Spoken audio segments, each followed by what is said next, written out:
So guys, ito naman, meron naman akong isi-share sa inyo. So, na-try nyo na bang mag-washing ng sapatos sa washing machine? So, ganito lang yung ginagawa ko. Nilalagay ko yung sapatos sa washing machine at nilagyan ko ng sabon. So, second banlaw na pala to at wala na masyadong sabon. At yan, pinaiikot-ikot ko lang. At minsan, nagtitihaya siya. So, pinapabaliktad ko ulit. Ganyan ang itsura niya. Umiikot lang ng umiikot. At para siyang damit, pero dapat konti lang ang ilalagay mo na tubig na para hindi umabot dun sa merong parang salaan ng mga dumi para hindi siya babangga-bangga.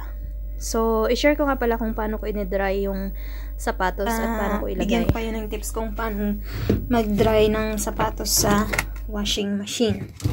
So, ganito lang yung ginagawa ko pagkatapos kong So, ganyan guys ang ginagawa ko pag naglalagay ko ng sapatos para mag-dry. So, ganyan. Ganyan nilalagay ko para ma-dry siya. So, winawashing ko nga rin pala yan siya. Ganyan. So, i-close na natin yung lid.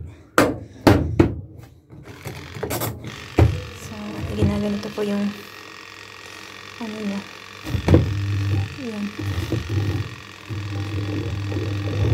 So, ganyan siya. Hindi siya umiikot siya ng maayos.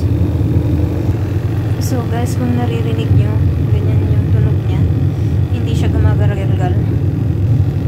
So, umiikot na siya at nagda-dry na. So, let's check it later. Okay? So, check na natin. So, ayan. Tuyo na siya, guys. Wala na siyang tubig.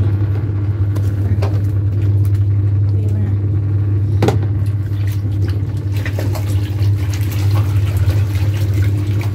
Ano guys, tuyo. Ayan, tuyo na. Ayan,